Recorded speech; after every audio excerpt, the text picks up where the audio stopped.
All right, folks. For everybody that's tuning in, we're just about to kick off critique number 212, I believe this is Recognizable Abstract, which is cool. I was thinking that we wouldn't get too many submissions for this one, just kind of secretly, because there's a lot of syllables in recognizable. No, I'm kidding. No.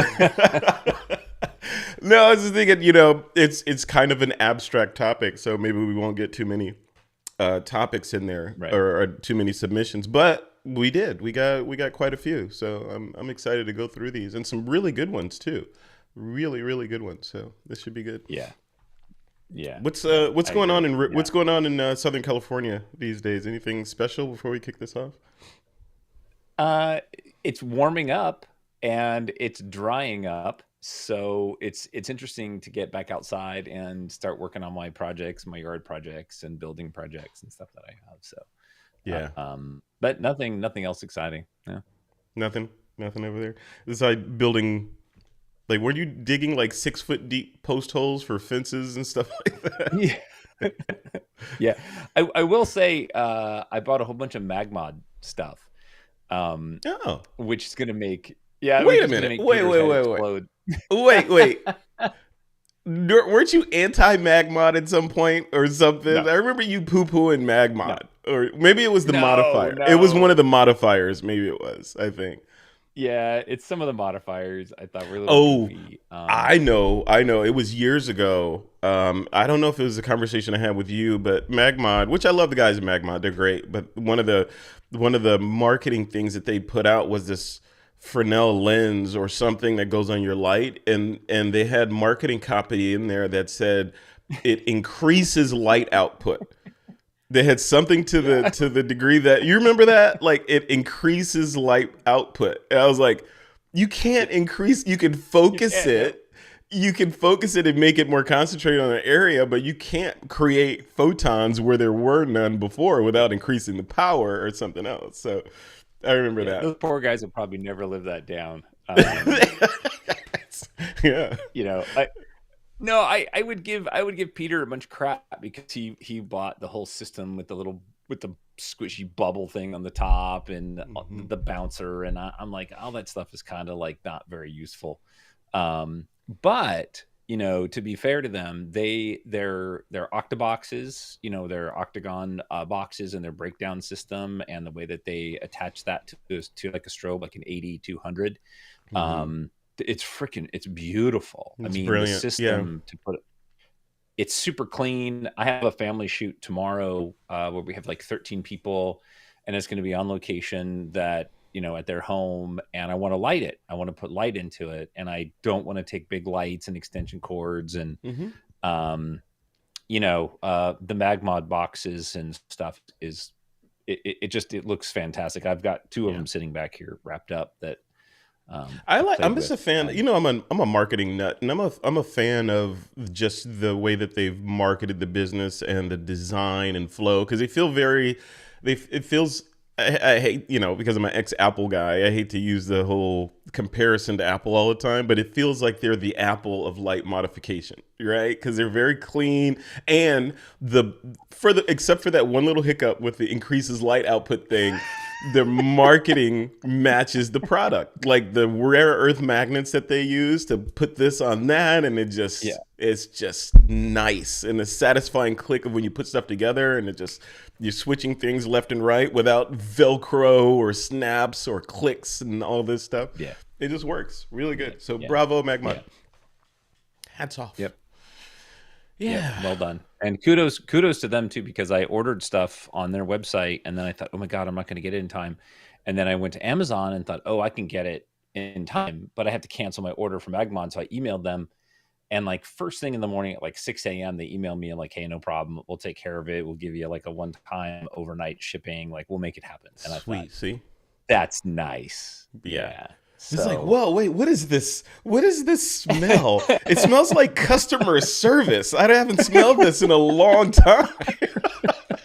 What's this customer service thing? You mean you care about your I customers? What's know. happening? I know. I know. Yeah, So that's one of those in my day things. In my day, companies would bend over backwards to make sure one customer is happy. These days, it's like, whatever. Go pound sand, customer. There's a million more behind you. So, right, all right. right. Let's dive into this thing. Like I said, photo critique 212, recognizable abstract.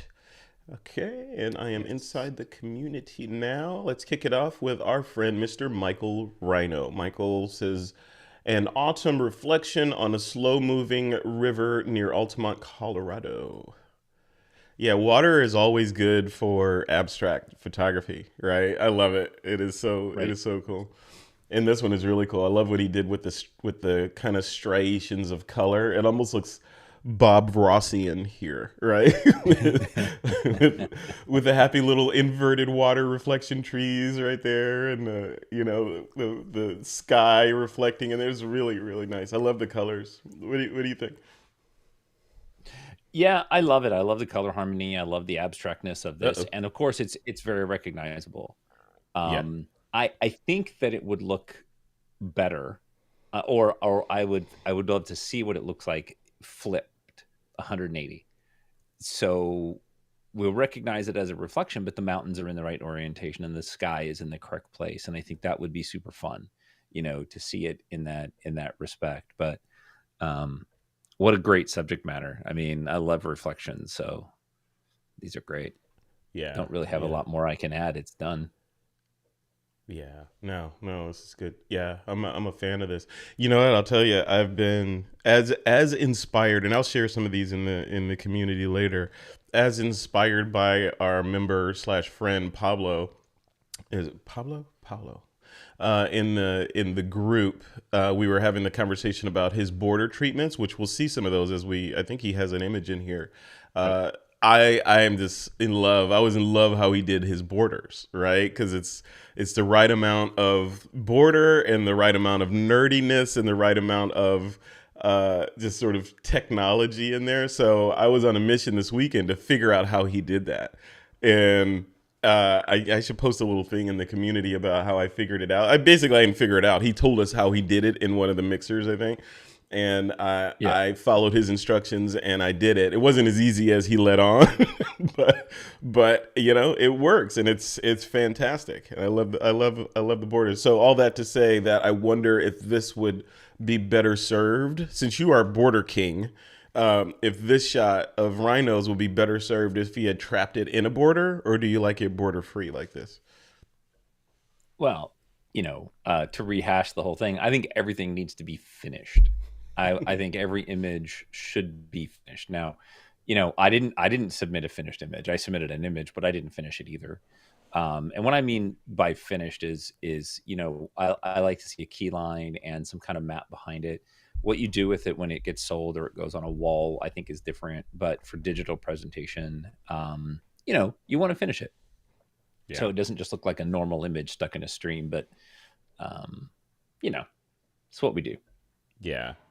Yeah. Interesting. That's a whole nother conversation there. But a deeper conversation. I know we for years we've been sort of discussing borders and why would you have a border and how much money the mountains money that Troy Miller has made with his sloppy borders and all that. Um, yeah, I think we should dive deeper into it though because there's a lot there Sure. and a lot of things that you can do within Lightroom. I'm not that up on what you can do on export in Capture One in terms of adding borders. But in Lightroom, there's a one particular plugin called LR/Morgify that allows you to do some ridiculous things. I thought it was really simple, but it goes really deep in the stuff that you can do, either adding in the on the border or on the image, based on metadata and all size of the image, all that stuff. It's really really crazy. So Yep. let's dive into our next one here. Thank you, Michael Rhino, for your autumn reflection on a slow moving river. Next up is Rick Killboy. He calls this kitchen accessory. And remember, the topic of this is recognizable abstract.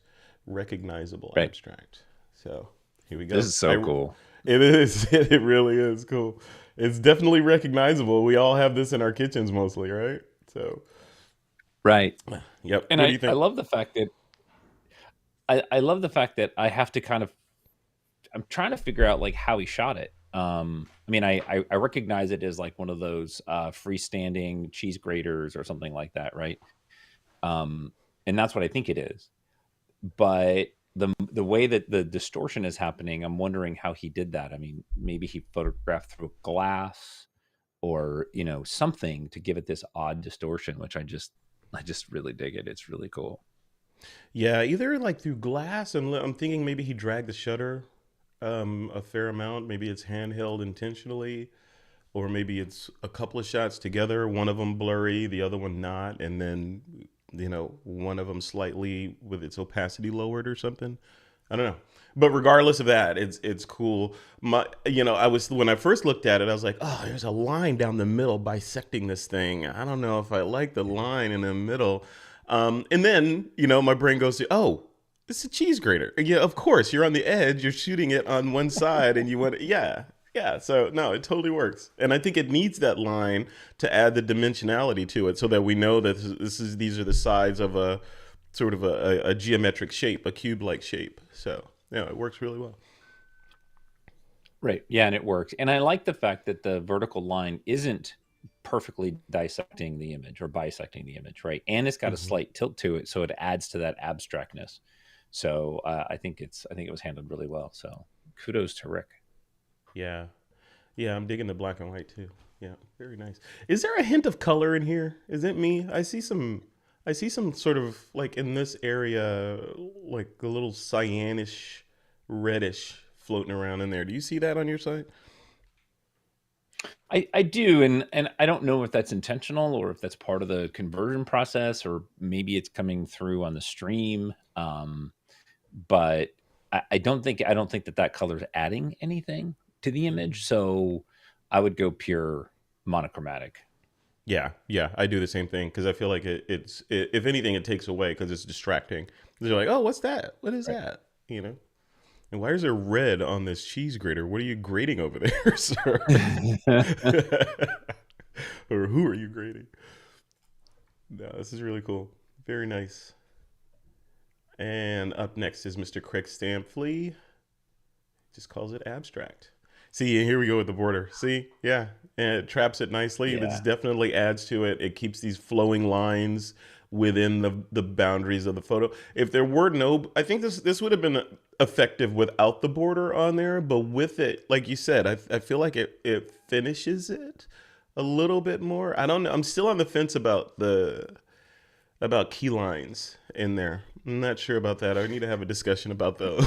But the border itself, I like it. I'm coming around. It only took 3 years. I'm coming around. What do you think? Wonderful image. Right in Craig's wheelhouse too.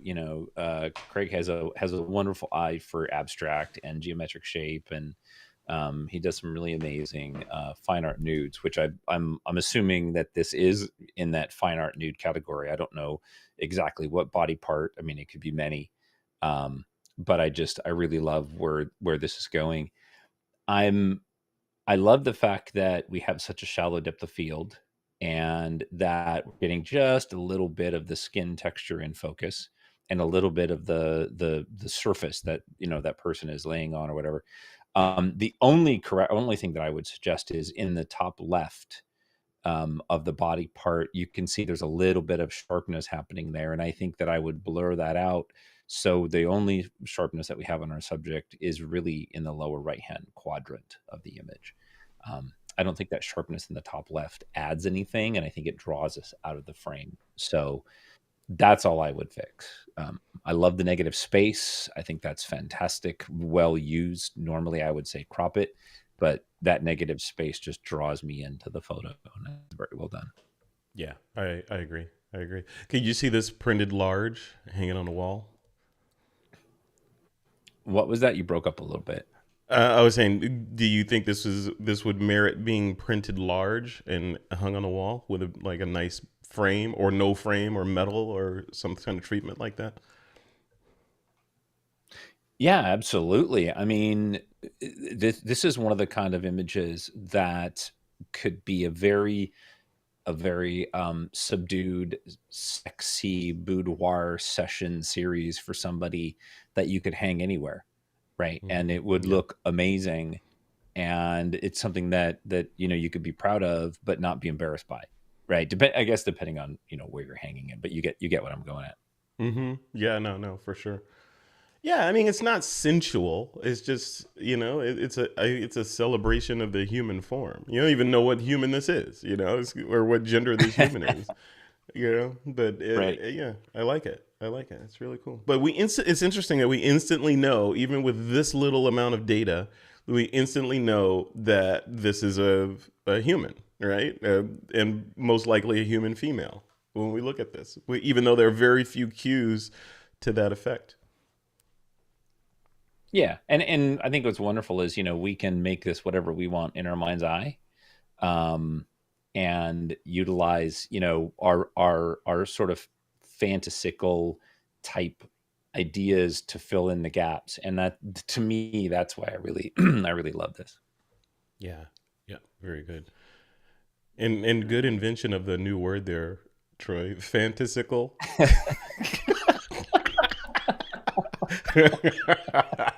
I'm not gonna let that go. No, no, we have to make up the words that fit what's coming out of our brain. That's what I do That's a beautiful sometimes. kind of futuristic bicycle. We call it the fantasicle.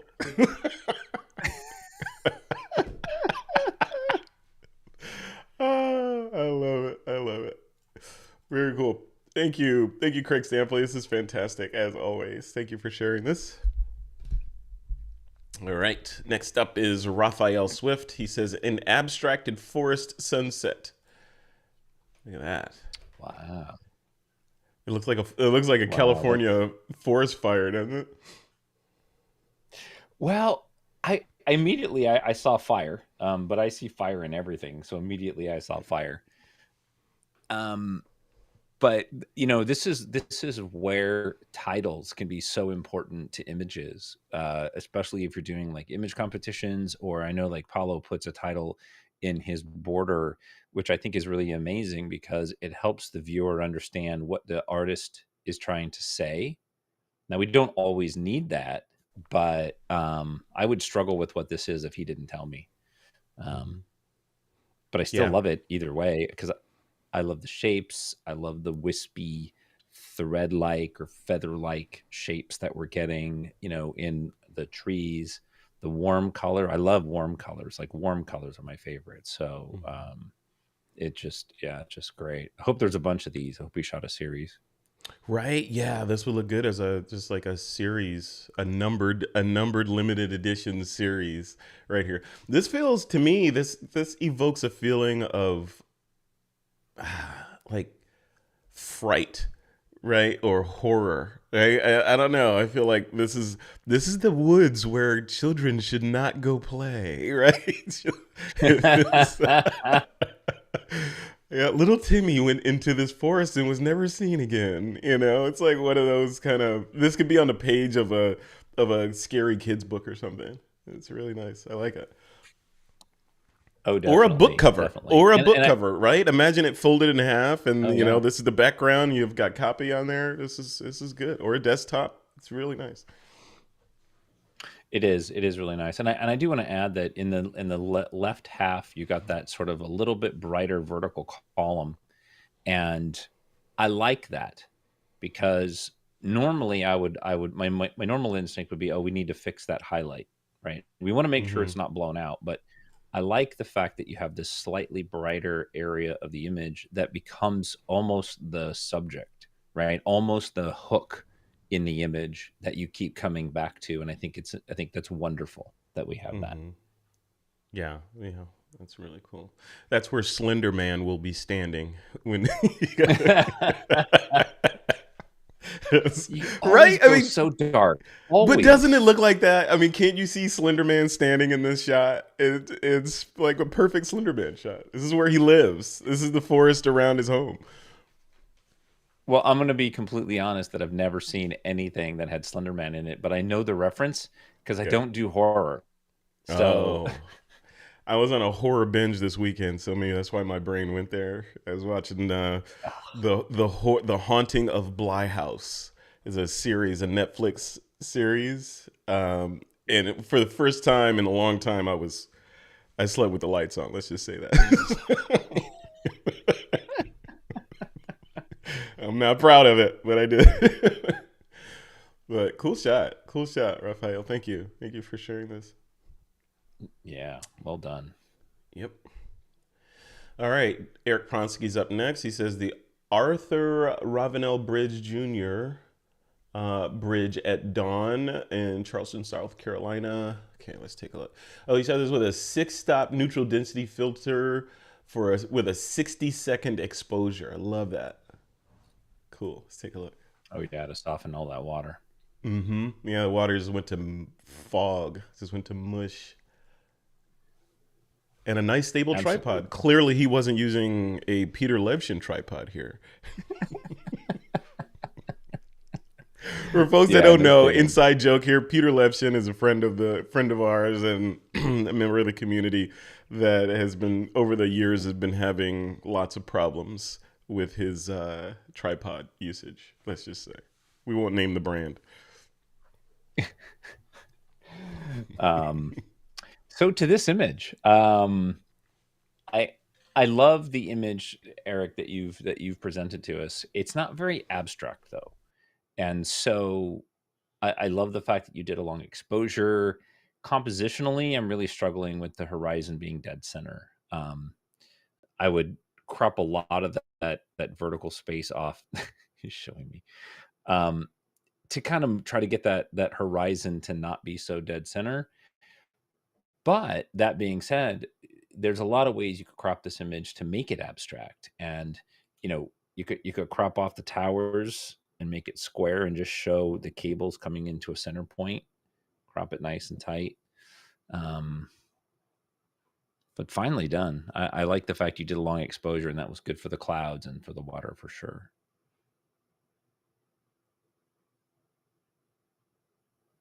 Where'd you go, Frederick? Sorry about that. I was muted. I was saying, yeah, I agree with all that. It's a beautiful, well done shot, but it's I don't feel like it's abstract for sure because it needs to be recognizable abstract. We know this is a bridge at some place in the world, and but the execution is spot on. I love it. I love that technique. The super long exposures. Because Troy, as you know, I've done a time travel talk for you. I think once or twice down there, Hmm. and just for me, the whole idea of using the camera and thinking about the camera as a time machine. In the case of Eric's photo here, taking a long time and compressing it into one frame, or alternatively taking using really short exposures to reveal things that we can't see with our naked eye, or compositing the two together somehow to make something really interesting. That stuff really excites me, and he's done it here with a neutral density filter and a 60-second exposure, because we would never ever see a world like this, right? This is a view of our world that we would never ever see. So Right. Right. Absolutely. very nice. Very Absolutely. nice. Very nice. Yeah, I would like to see more of that bridge though.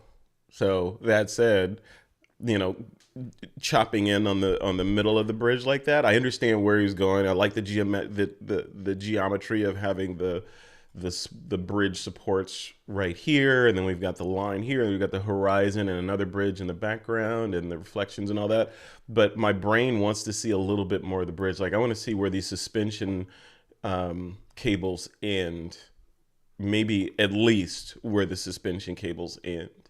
Because I'm searching for why are we only seeing this bit of it? Why not show a little bit more? It's a panoramic subject, but not a panoramic shot. It looks more like a 3:2 crop on this. I Right. don't know.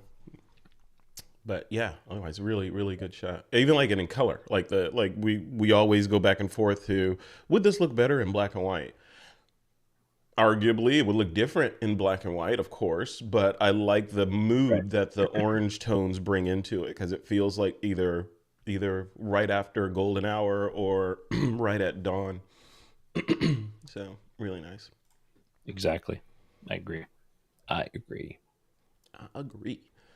All right, next up is Nora Zanotna's Seaside Landscape. Yeah, I can almost smell that seaweed. It's kelp. Be nice to it. It's kelp. What's the difference? Um, Nothing. But seaweed is like a negative connotation. So, do you want to Oh, buy seaweed to hang on your wall or kelp? neither. Well, Yeah, yeah, in neither. a photo, yes, but yeah, you're right. Yeah, I'd rather hang this on the wall. Look at that. Yeah, that is I really love cool it. though. Look at the reflection she's got in here. I mean, this is really cool. What do you think? Give me your thoughts. This is super cool. I immediately am jealous that I don't have a shot like this in my own portfolio. And the next time I'm at the beach photographing kelp, I'm gonna look for something like this. This is so cool, just so cool. So, Um, something tells I me would in prop. the next couple of months or so, we'll see a lot of these kind of photos come out of Florida since they have the giant kelp monster on its way to their shores over there, right? Yeah, yeah. Different kelp though. Uh, Yeah. this I would probably lean into black and white because there's so many shapes going on here. But that would just be my personal Hmm. preference Hmm. is to go more monochromatic, because I just think that that would be fun to play with. And the only other couple things I have is that there's a dust spot, like a couple of dust spots in the sky area, right? In the we'll call it, it's not the sky, it's the in the lighter colored background area that would need to be cleaned up. Oh, like right here? Yeah. Yep. Yeah, there's a few more bouncing around in there, Do you have a quick tip that need to you can be. throw out there for eliminating those? Sure, you can use the dust removal tool in Lightroom or whatever post processing app you're using, but is there like a magic way to make them more evident that you use? To make them show up so you can remove them. Yeah. You can put a very high, you can put a high contrast layer over the top. Like if you're in Photoshop, you can just do a really high contrast layer or level that will make them pop out. And then to remove them, a lot of people try to clone them, right? And which means you're replacing pixels. But in reality, what you want to do is you want to lighten where they are because they darken the area that the dust spot is over. So choose an area next to it and lighten, and make sure you watch for striations and textures and lines in the background, or technically like behind the dust spot. You want to keep them lined up. You know what I mean? Hmm. Um, and then just lighten them. Yeah, that's all you got to do. Just remove that attention. Yeah. Yeah. This is nice to. Yeah, the magic of close up, right? So people complain a lot about, oh, I don't have anything to shoot. I don't know where to go, and then we see these kinds of shots from Nora and everybody generally, or Phil.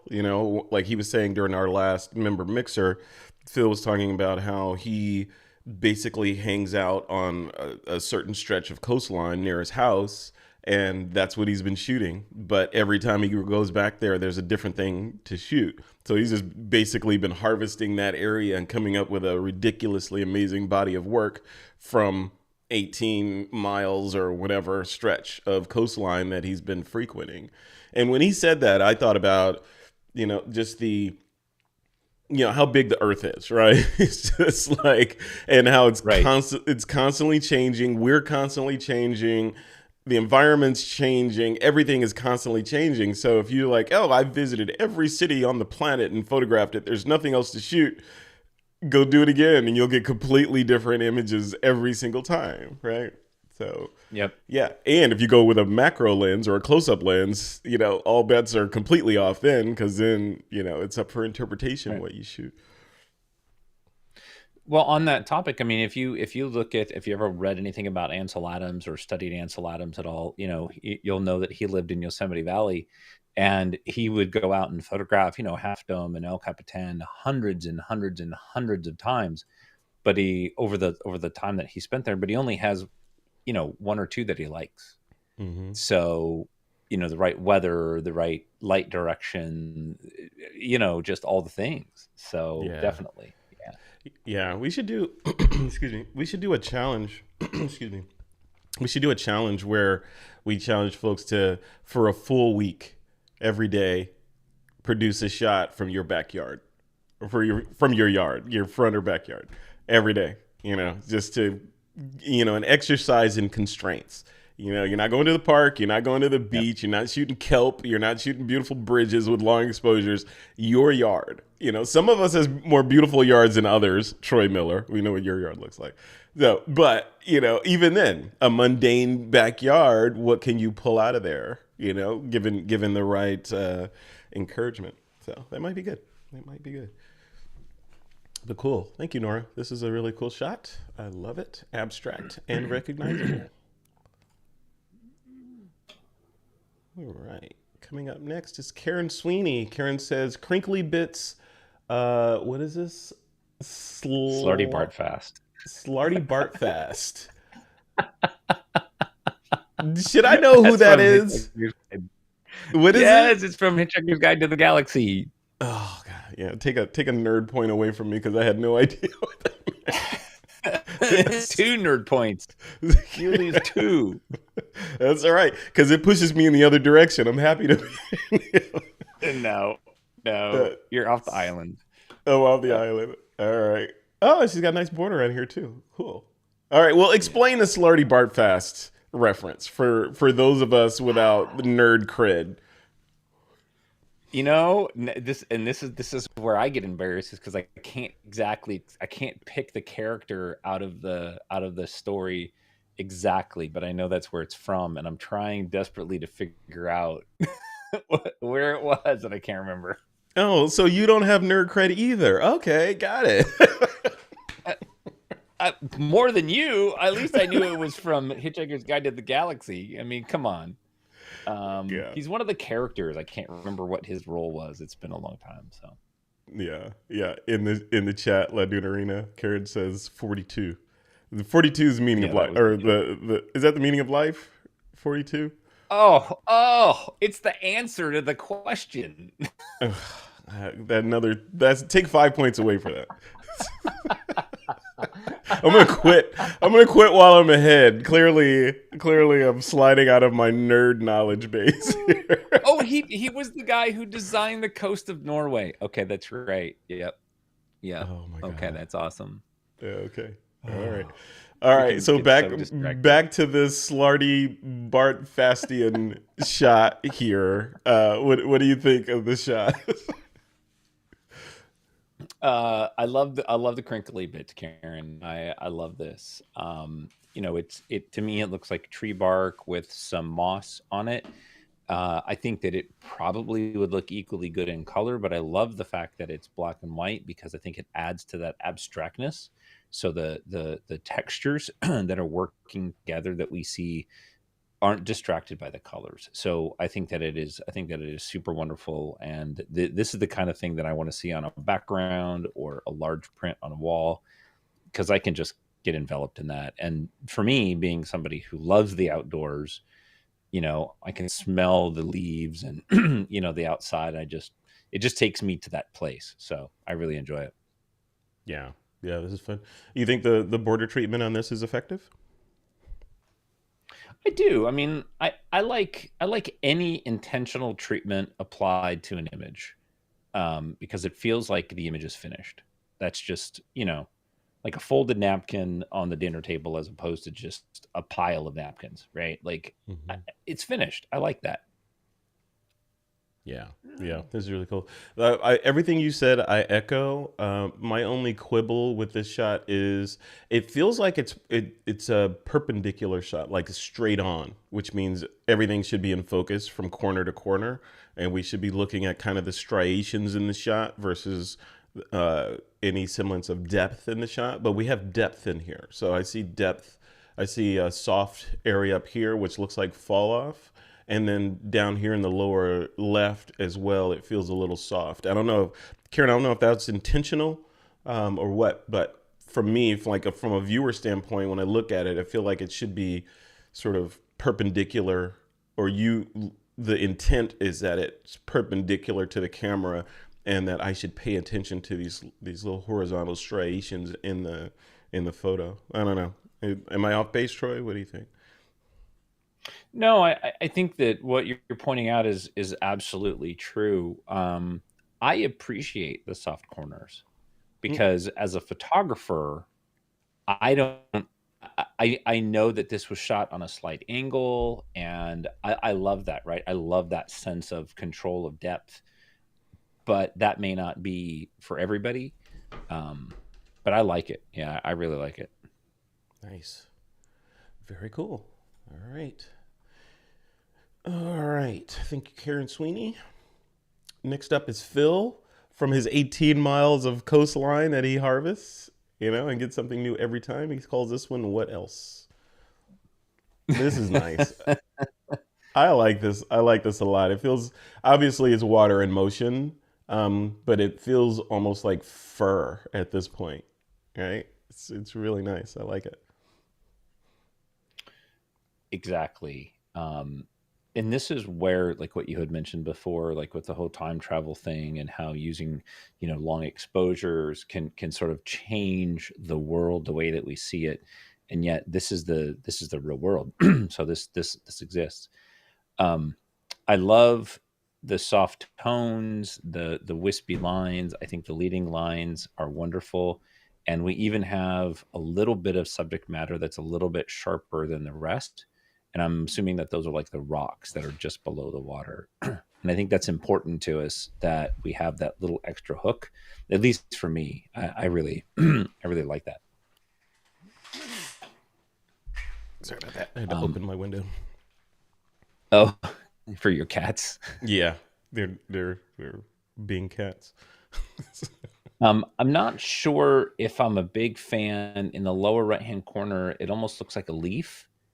And to the right of that, there's a little spot of like over recovered highlights. I think that leaf shape is too distracting. And that dark spot in the lower right hand corner, um, there's a little Right there. tiny speck in there that's, yeah, it's kind of like a highlight over recovered or something. Hmm. Yeah, it doesn't bother me much in here. I don't know. I don't know. You'd probably see a lot of this stuff if you blew it up, right? If you go wall size with this, and that's a good point actually. I want to throw at you. When you take a shot like this, when they were looking at Phil's shot, and you look at it on the screen, that's one presentation, right? But when you guys, like, for the high end pro competition level prints that you do for pack artists and different competitions, and there's these larger prints that are blew up and suspended and lit, maybe they're on metal or Right. whatever. How do you make sure that they're perfect? Because I remember you telling me at one point you'd done that once where you printed something big and then later noticed a giant error in it or something and had to reprint it. Yeah. How do you not do that? Is it just zoom in to like 300% and look at every quadrant of the image before you print, or is there some other magic technique?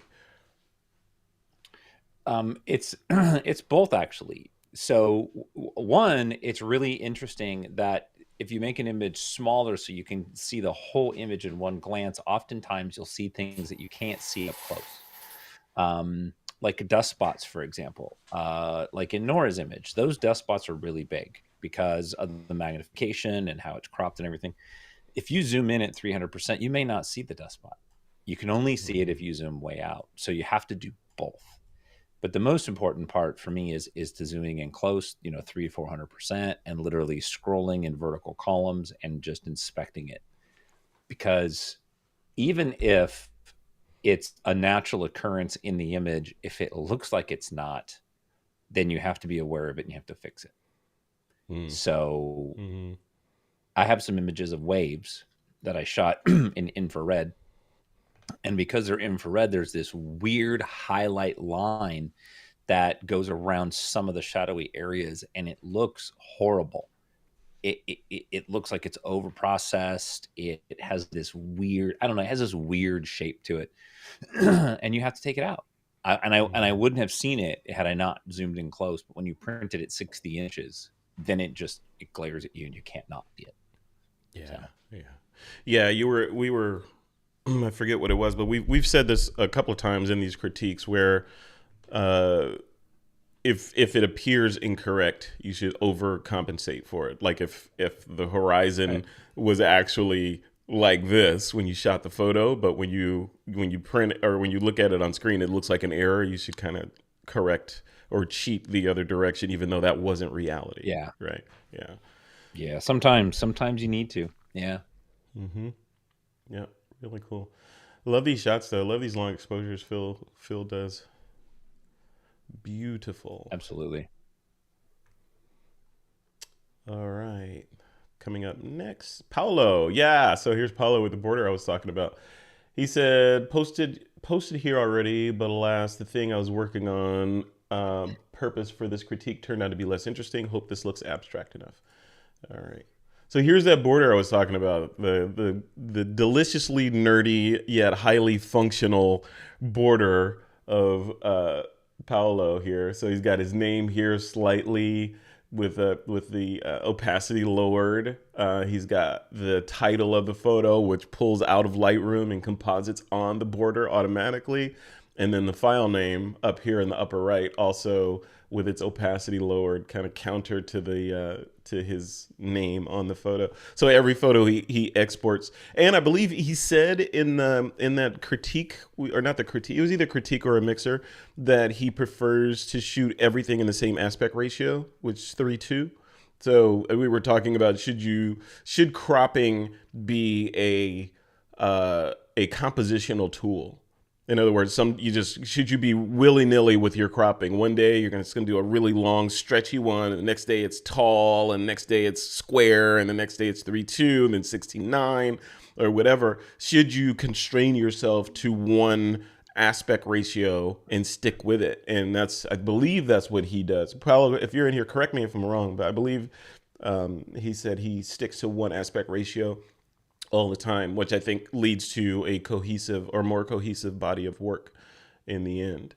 But in this shot, really cool shot, another playing with time, right? This is a longer dragged shutter exposure that we're looking at of objects that are obviously in motion, and panning along with them, and just sort of using the camera and time and light as a paintbrush to create this overall image. I don't think this is abstract. I'm curious what you think, Troy. I think abstract means it's just sort of an interplay of shape and motion and light and form. This one is not that, right? So this is more almost photojournalistic in a way, showing these cyclists in motion crossing through the frame. I don't know. What do you think?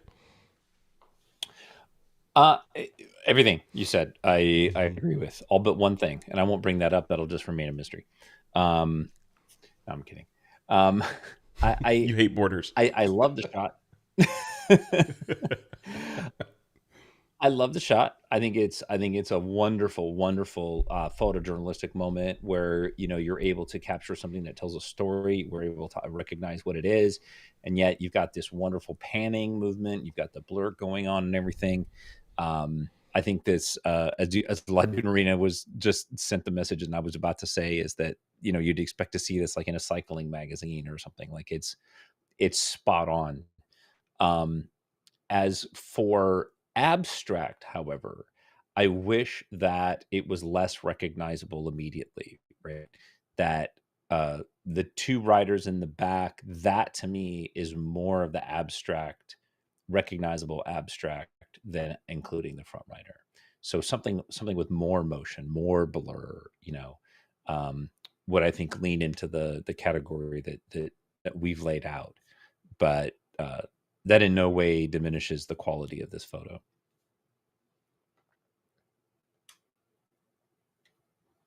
So I love it. Yep. Well done. Yeah, I can see this. This would be right at home as a double truck inside of a cycling magazine, like Laduna Arena says, right? Like, absolutely. You open it up, and here's the center. Here's a 2-page spread of this going on. It's perfect. Yeah, this is really good. Right. Right. Yep. Well done. Well done. Well done. All right. Paulo, thank you very much for that. Up next is our friend Peter Levshin, who titles this simply Stuff. What the heck is this? Are these Well done, horseshoes? Peter. Yeah, yeah, these are horseshoes. They seem kind of Probably like circular to a. be horseshoes. What kind of horseshoes are these? Like Clydesdale or something? I don't know. I'm not a horseshoe expert, Yeah. so but they're horseshoes. They look like horseshoes. Yeah.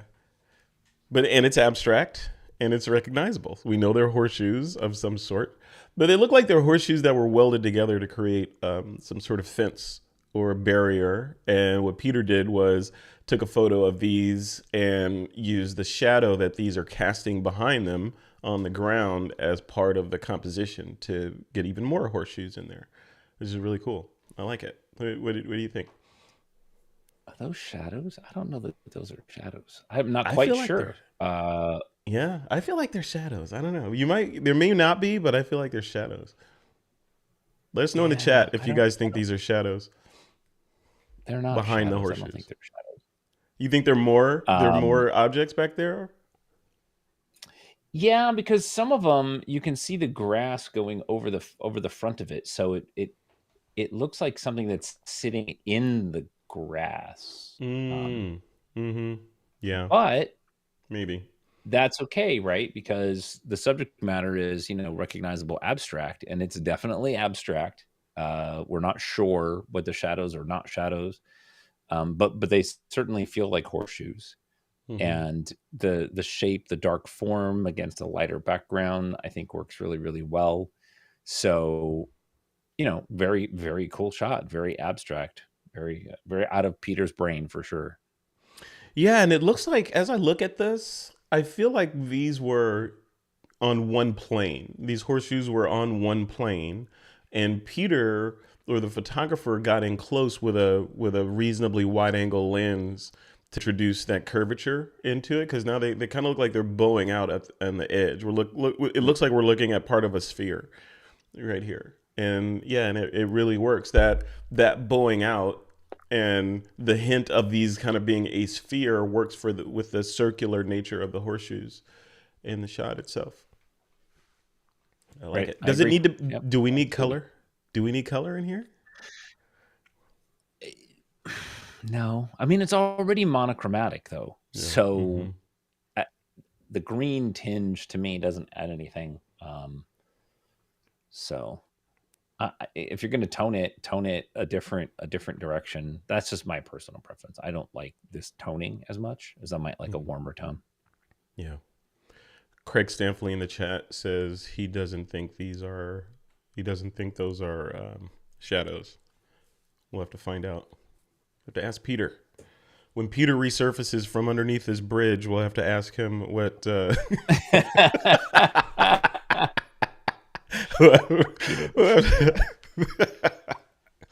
We'll have to ask him what those are. I'm keeping my I'm gonna stick to shadows. I believe there's no shadows. But we shall find out. Good job.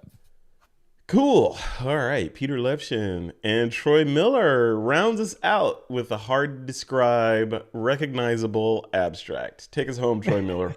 Wait, let me Do see you if I know can what guess it what is? this is. Wait, let me guess. Let me guess. I'm looking. I feel like I should know what this is. A guitar?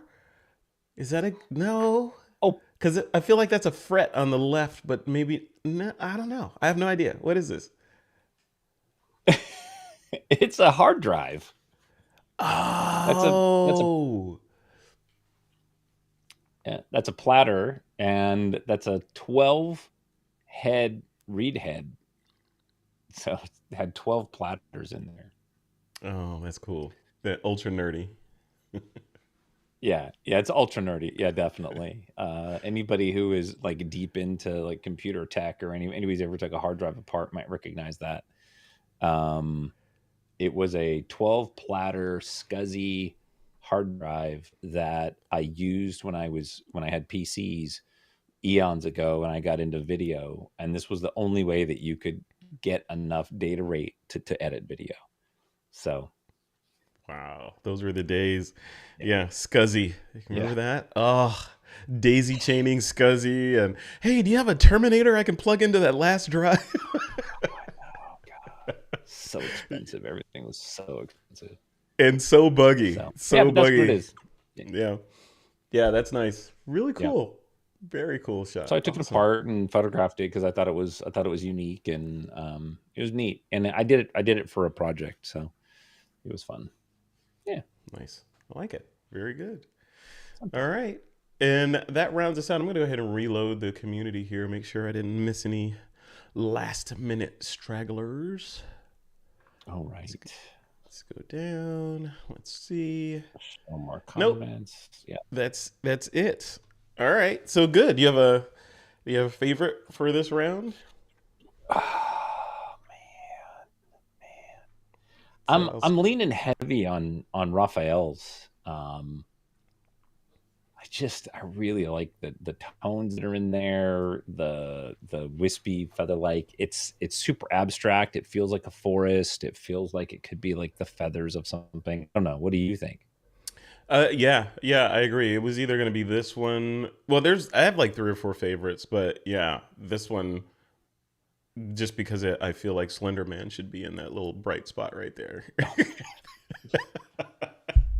Just saying. I'm just saying. No, but it's cool. It's very it's abstract, it's recognizable, and yeah, it's exceedingly well done. So good job, Raphael. Well, that is our favorite of the critique. Yay! And the crowd Yay. goes, I know. Where's my applause button? Do I have applause anywhere? No. no applause button. No applause button. You don't want any sound effects? What's the matter with you? We've all heard that before, so we know what it sounds like. I know. I know. But I've resisted doing any kind of gratuitous sound effects in any of these productions. All right. So that's it. So that's it for critique 212, recognizable abstract. The next critique is coming up so we're on the 3rd of April as we record this. Next week on April 10th will be our group peer-to-peer photo critique, which is basically a Zoom we just hang out in. Sometimes we share photos.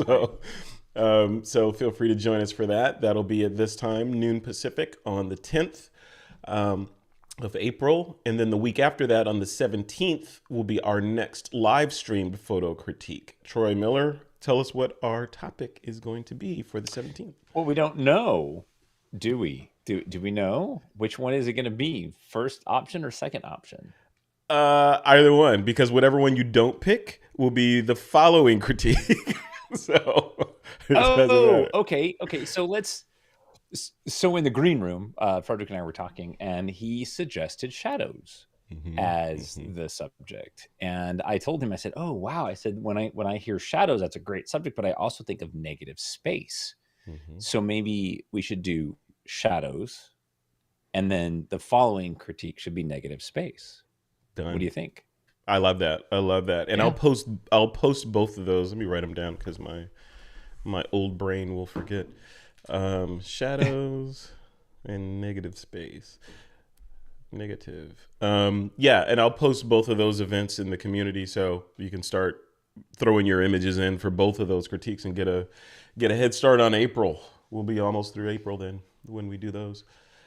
So cool. All right. So, but next week's, just to reiterate, next week's for the 17th, not next week's, next week on the 10th is our group photo critique. So just come hang out and bring a photo or two to share or not, or just lurk. And then on the 17th of April will be shadows. That will be our topic. Then we'll do another on the 24th will be a group photo critique, which will take us out of April and then into May. On May Day, May 1st, we will do, what is it, Troy? Negative space. Negative space. Negative space on the 1st of May. So that takes us all the way through into May. Cool. Good. Yeah, looking forward to this one. Shadows should be interesting. Because shadows kind of fit into abstract as well, too, right? So, but they do. But not necessarily. I mean, it could be shadows of people, walking on the sidewalk, with no people, just the shadows or something like that. Yep. So, yep. Very cool. Absolutely. Very cool. All right. Well, we'll leave it right there. We're just at the top of the hour. Troy Miller, what's on tap for you this week? What's on your to-do list? I know you got a yellow sticky sitting in front of you on your monitor. What's on that sticky? I have a big family shoot tomorrow, and then we have a wedding on Saturday, and then it's Easter on Sunday. And what else? Isn't there an Working in egg my yard. I'm shortage? doing a lot of work. Isn't there an egg shortage in the United States? How does that affect Easter? Is it like plastic eggs, or should people just use fruit or something instead of eggs? I don't know. We don't do eggs. We don't do the Okay. eggs. Oh, you don't do it? Yeah. You never, when Kira was No, younger, no. did you guys ever do the Easter egg hunt in the backyard? Yeah, Grandma did. Yeah, with all the Yeah. grandkids. Yeah, we did that. Yeah. Yeah. Yep. Yep. Yeah. Those are good old days. It's over. No more eggs. Yeah. No more Yeah. eggs. Nothing like combative play for money and candy. And candy. Yeah. It's all about the candy and peeps. Yeah. It's just a peep hunt. There you go. A peep hunt. Done. Just throw peeps everywhere. Got to get them before the ants get them. All right, folks. Definitely. Thank you, everybody, for joining us for this critique. I appreciate your eyeballs and participation in the chat. If you wouldn't mind, like and subscribe to this channel so that we can grow it and feed the algorithm and get more eyeballs on the TWiP community. And if you want to be a member of the TWiP community, just I'll post the link in the description for this episode, so you don't have to remember it. And we'll go from there. Cool. Troy Miller, thank you for joining me for this on your happy Monday, and I'll see you shortly. All right. Thanks, everybody. Got it. All right. Take care, everyone. Cheers. Get that.